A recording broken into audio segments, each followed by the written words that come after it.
السلام علیکم ورحمۃ اللہ وبرکاتہ۔ 5 لوگوں کو مرتے وقت تھوڑی سی بھی تکلیف نہیں ہوگی۔ وہ 5 لوگ کون سے ہیں؟ جانیے اس ویڈیو کو پوری دیکھ کر۔ نزا کے وقت مسلمان کو جو تکلیف ہوتی ہے اس پر اللہ رب العزت کی جانب سے نیکیاں عطا کی جاتی ہیں، جیسے کہ سنن ابن ماجہ میں روایت ہے، حضرت عائشہ رضی اللہ تعالیٰ عنہ سے مروی ہے کہ رسول اللہ صلی اللہ تعالیٰ علیہ وسلم ان کے پاس تشریف لائے اس حال میں کہ ان کے پاس ان کا کوئی قریبی رشتہ دار موت کی سکتی میں مبتلا تھا۔ رسول اللہ صلی اللہ تعالیٰ علیہ وسلم نے مشورہ فرما کر حضرت عائشہ رضی اللہ تعالیٰ عنہ سے فرمایا، اپنے رشتہ دار پر غمگین نہ ہو، اس لیے کہ یہ اس کی نیکیاں ہیں۔ حضرت عائشہ رضی اللہ تعالیٰ عنہ سے ہی اس مضمون کی روایت ہے کہ جب سے رسول اللہ صلی اللہ تعالیٰ علیہ وسلم کی وفات کی تکلیف میں نے دیکھی، اب میں کسی مسلمان میت کی حالات نزا کی تکلیف کو اس کے حق میں برا نہیں سمجھتی۔ ایک حدیث میں معلوم ہوتا ہے کہ نزا کے وقت ہونے والی سختی مرنے والے کی بدعمالیوں کا ہرگز نتیجہ نہیں ہوتی۔ مسلمان کے حق میں اس پر اجر و ثواب اور گناہوں کی معافی کی ہی امید رکھنی چاہیے۔ ناظرین، 5 لوگوں کو مرتے وقت تکلیف نہیں ہوگی۔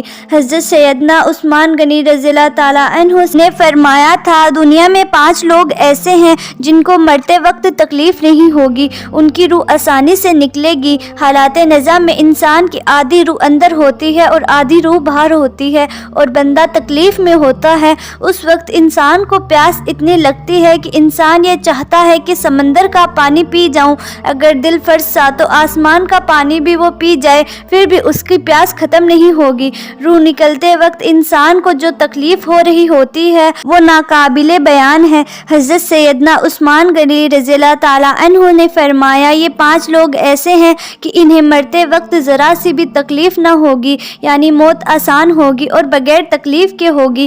پوچھا گیا کہ جناب وہ کون سے 5 لوگ ہیں جنہیں موت کی سختی میں بھی نرمی میسر ہوگی؟ تو فرمانے لگے کہ سب سے پہلا شخص وہ ہے جو اپنے ماں باپ کی موت کے بعد، یعنی اپنے ماں باپ کے مرنے کے بعد وراثت کا حصہ اپنی بہنوں کو پہنچانے میں جلدی کرتا ہے، یعنی وراثت کا حصہ اپنی بہنوں کو جلد اور وقت پر پہنچاتا ہے۔ ایسا نہ ہو کہ بہنوں کے بچے بھوک سے بلک رہے ہیں اور تم بہن کے حق پر قبضہ کیے بیٹھے رہو، اور بہن اس انتظار میں رہے کہ میرا بھائی کب مجھے میرے ماں باپ کی وراثت میں سے حصہ دے گا۔ بہت بار یہ بھی دیکھنے میں آتا ہے کہ بہن کی شادی نہیں ہوئی، جبکہ والدین دنیا سے رخصت ہو گئے تو بھائی نے کہا کہ کوئی بات نہیں، جب بہن کی شادی کروں گا تو اس کا حصہ اسے دہیج کی صورت میں دے دوں گا۔ یاد رہے کہ اسلام میں بہنوں کو دہیج دینا فرض نہیں، جبکہ ان کا وراثتی حق دینا فرض ہے۔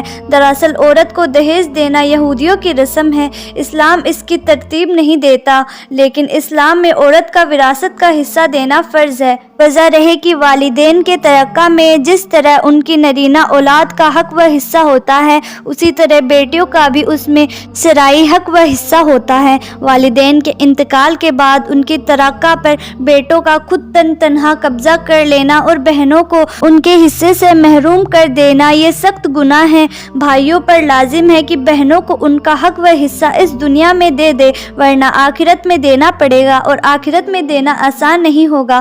حدیث مبارک میں ہے، اس پر بڑی وعید آئی ہے۔ حضرت سید بن زید رضی اللہ تعالیٰ عنہ فرماتے ہیں، رسول اللہ صلی اللہ تعالیٰ علیہ وسلم نے فرمایا، جو شخص کسی کی بالش بھر زمین بھی از راہ ظلم لے گا، قیامت کے دن 7 آسمان میں سے اتنی ہی زمین اس کے گلے میں توپ کے طور پر ڈالی جائے گی۔ ایک اور حدیث مبارک میں ہے، حضرت انس رضی اللہ تعالیٰ عنہ فرماتے ہیں، رسول اللہ صلی اللہ تعالیٰ علیہ وسلم نے فرمایا، جو شخص اپنے وارث کی مریاث کاٹے گا، یعنی اس کا حصہ نہیں دے گا، تو اللہ تعالیٰ قیامت کے دن اس کی جنت کی میراث کاٹ لے گا۔ یاد رہے، دہیج کی رسم اسلام کی رسم نہیں بلکہ یہودیوں کی رسم ہے، اور اس کا سب سے بڑا گناہ ہے کہ جس طرح یہودیوں کی عورت بغیر دہیج کے کوئی شخص قبول نہیں کرتا تھا، اسی طرح آج اسلام اسلام میں بھی عورتوں کی شادیوں میں سب سے بڑی رکاوٹ دہیج ہے۔ غریب آدمی کی بیٹی بیٹھی ہوئی ہے، بوڑھی ہو گئی کہ دہیج کا کوئی بندوبست نہیں ہو سکا۔ اسی طرح اگر کوئی شخص یہ کہے کہ میں بہن کا وراثت حصہ تو نہیں دے سکتا، البتہ جب اس کی شادی کا وقت ہوگا تو دہیج دے دوں گا، لہٰذا فرمایا گیا کہ بہنوں کو ہر وقت حصہ دینے والے کی روح موت کے وقت بڑی آسانی سے نکلتی ہے۔ ایک عورت کا بھائی جب فوت ہوا تو اس عورت نے بہت اصرار کیا کہ مجھے بھی قبرستان لے چلو، میں بھی اپنے بھائی کی قبر پر جانا چاہتی ہوں۔ خیر اس کے اس اصرار کو قبول کیا گیا اور اسے قبرستان میں اس جگہ لے جایا گیا جہاں اس کے بھائی کی تدفین ہونے والی تھی۔ اس کے دیکھتے ہی دیکھتے میت کو قبر میں اتارا گیا اور اس کے بھائی کو مٹی کے سپرد کر دیا گیا۔ جب دعا کی باری آئی تو تمام عزیزوکار کے سامنے اس روتی ہوئی بہن نے آسمان کی جانب اپنے ہاتھ اٹھائے اور آسمان کی جانب دیکھا، اس کا دل رو رہا ہے، آنکھیں چھم چھم برس رہی ہیں۔ اس نے ایک ایسی دعا کی کہ لوگوں نے مردہ ضمیر کو جگا دیا۔ روتی ہوئی بہن نے آسمان کی جانب دیکھ کر فریاد کی کہ میرے مالک انصاف کرنے والا، آج میرا بھی انصاف کر۔ رو رو کر کہنے لگی، میرے مالک تو میرے اس ظالم بھائی کو اپنی رحمت سے دور رکھنا، ایسے دور رکھنا جیسے میرے والدین کی وراثت میں مجھے دور رکھا ہے۔ میرے بچے بھوک سے بلکتے رہے لیکن اس ظالم کو میرے بچے پر ذرا بھی ترس نہ آیا۔ میں اپنے بچوں کو حرام جانور کا گوشت کھلانے پر مجبور ہوئی۔ میرے بچوں نے بڑی ہی غربت کی زندگی گزاری ہے، جبکہ میرے اس ظالم بھائی کو کبھی بھی حیا نہ آئی، کبھی بھی رحم نہ آیا کہ میں اپنی بہنوں کی وراثت کا جو ان کا حق ہے اسے ادا کروں۔ میرے مالک تو آج انصاف کر دے اور جس طرح سے اس نے میری وراثت کے حق سے مجھے دور رکھا، اسی طرح تو اسے اپنی رحمت سے دور کر دے۔ تو ناظرین، صرف ایک لمحے کے لیے دل پر ہاتھ رکھ کر یہ سوچیں کہ جب اپنی بہنوں کو ان کی وراثت کا حصہ ادا نہیں کرو گے تو کیا تمہاری بہنیں تمہارے لیے مغفرت کی دعائیں کریں گی یا جہنم کی دعا کرے گی؟ بہن کے لیے ظالم بن کر مرو گے یا مظلوم بن کر؟ ناظرین، بہنوں کا حق کھانا ایسا ہے جیسے کھجر کا گوشت کھانا۔ دوسرا وہ شخص جس کی روح مرتے وقت بڑی ہی آسانی سے نکلے گی۔ رسول اللہ صلی اللہ تعالیٰ علیہ وسلم نے فرمایا، کثرت سے صدقہ کرنے والا شخص، یعنی ایسا شخص جو اللہ اور رسول صلی اللہ تعالیٰ علیہ وسلم کے لیے اپنے مال و دولت میں یوں صدقہ کرتا ہے کہ جب وہ اپنے ایک ہاتھ سے کسی کو دیتا ہے تو دوسرے ہاتھ کو پتہ بھی نہ چلے، یعنی دوسرا انسان وہ ہے جو کثرت سے صدقہ کرے تو اس کی موت کے وقت اس کی روح آسانی سے نکلے گی۔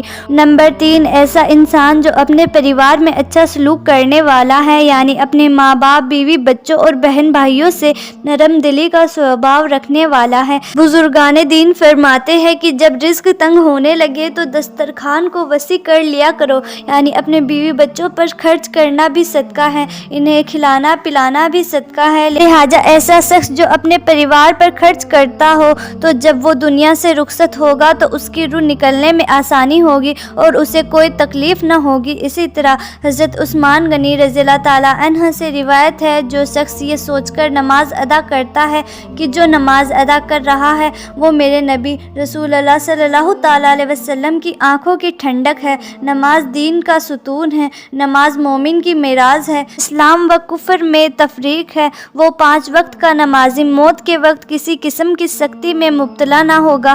پھر فرمایا، 5واں وہ شخص ہے جو قرآن کی تلاوت کرتا ہو، یعنی خود بھی قرآن پڑھتا ہو اور دوسروں کو بھی قرآن سکھاتا ہو۔ پھر فرمایا، راتوں کی تنہائی میں اٹھ اٹھ کر قرآن پڑھا کرو اور قرآن پڑھتے وقت رویا کرو۔ فرمایا کہ اگر رونا بھی نہ آئے تو رونے کی کوشش کر لیا کرو۔ حضرت علی حزویری گنج بخش رحمۃ اللہ علیہ سے کسی نے پوچھا کہ حضرت، اگر رونے کی کوشش بھی کرے اور پھر بھی رونا نہ آئے تو پھر کیا کرے؟ تو فرمایا کہ اپنے مقدر پر رویا کرو۔ کیا تم اتنے سنگ دل ہو گئے ہو کہ تمہاری آنکھیں آنسو نہیں بہاتی؟ اللہ پاک سے دعا ہے کہ ہم سب مسلمانوں کی موت کے وقت کی سختیوں کو دور فرما کر ہمارا خاتمہ ایمان پر کروائے، آمین۔ تو ناظرین، امید کرتی ہوں کہ آپ کو ہماری آج کی ویڈیو پسند آئی ہوگی۔ اگر ویڈیو پسند آئی ہے تو آپ سے گزارش یہی ہے کہ ویڈیو کو لائک کریں اور زیادہ سے زیادہ لوگوں تک شیئر کریں، اور اگر ہمارے چینل پر نئے ہیں تو ایسی ہی معلوماتی ویڈیوز کے لیے ہمارا چینل بھی سبسکرائب کریں۔ جلد ہی ملتے ہیں ایسی ہی نئی ویڈیو کے ساتھ، تب تک کے لیے خدا حافظ۔